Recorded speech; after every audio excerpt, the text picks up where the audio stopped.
Hello, my name is Brian Schell, and the topic that I'm here to talk about today is forgiveness. And the main take with that you have is forgiveness is letting go. And I wrote this in a book about getting good grades, Student Study Cave. I think you could tell where I went to school at for my master's degree. Somehow the color scheme gives it away. And forgiveness is to let go. This is something that I learned from a daily devotional, and I will read it as it states.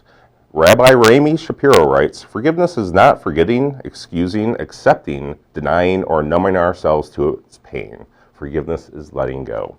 And so I say to you, harbor no grudge. If you let go of your expectations, you have no disappointments. And there was a time when I was in Seattle, and I was helping a homeless man who had had a stroke.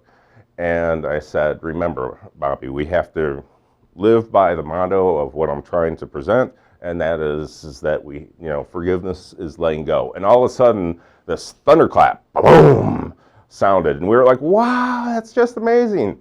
And then I was getting ready to go. It's getting ready to rain. I'm on the other side of the city, and I said, hey, Bobby, just remember that we have to let go. And then, bam, another thunderclap, and both of us were just amazed. And it was that forgiveness, that letting go.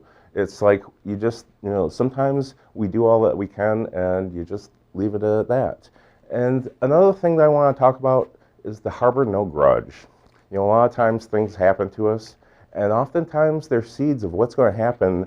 They are seeds, or what you may consider your soul acorn. And you never know, there was something that happened to me 30 years ago that was actually got a speeding ticket for 103 miles an hour.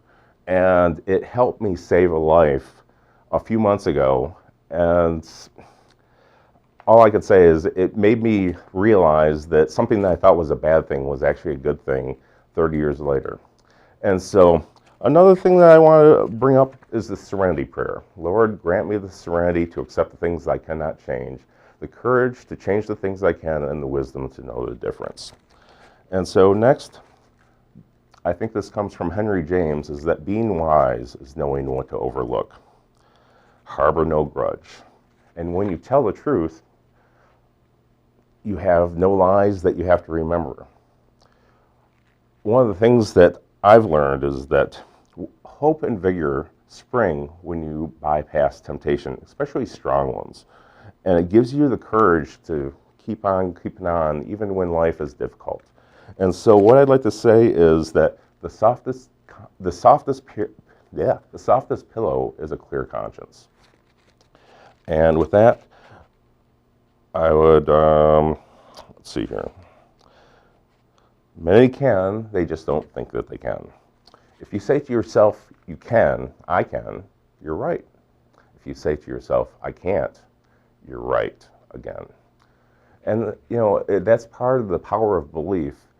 But the part of believing in yourself, if you don't believe in yourself, why would you expect other people to believe in you?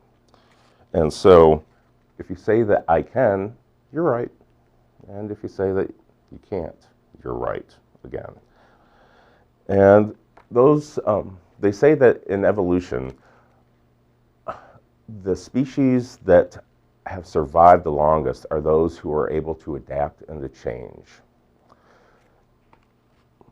And so be willing to adapt, to change. And part of that is just letting go. Let go of the grudges. And so again, forgiveness, Rabbi Rami Shapiro writes, forgiveness is not forgetting, excusing, accepting, or denying, or numbing ourselves to its pain. Forgiveness is letting go. And with that, I wish all of you a clear conscience. It's the softest pillow. Forgiveness is letting go. Thank you very much.